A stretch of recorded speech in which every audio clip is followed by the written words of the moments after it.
trong hơi linh la trong mơ sẽ ý châm cha kra yang đôi ba in về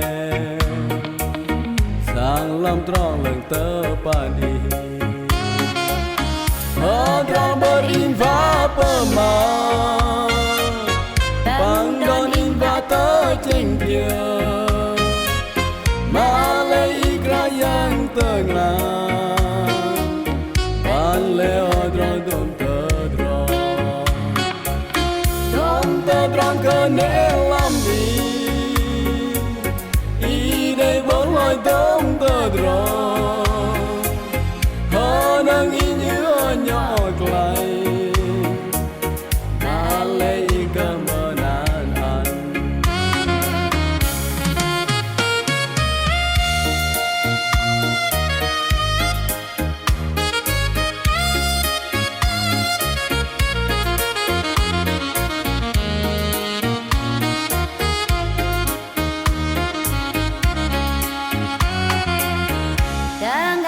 tờ chen yên la tờ rong lui in quay ra tu kra giang tui ba in về giặc làm trong lần tơ bát đi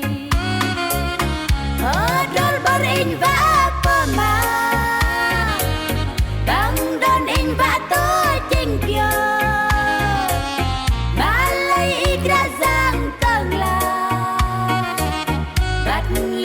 dal dom tơ trong cơ nế làm đi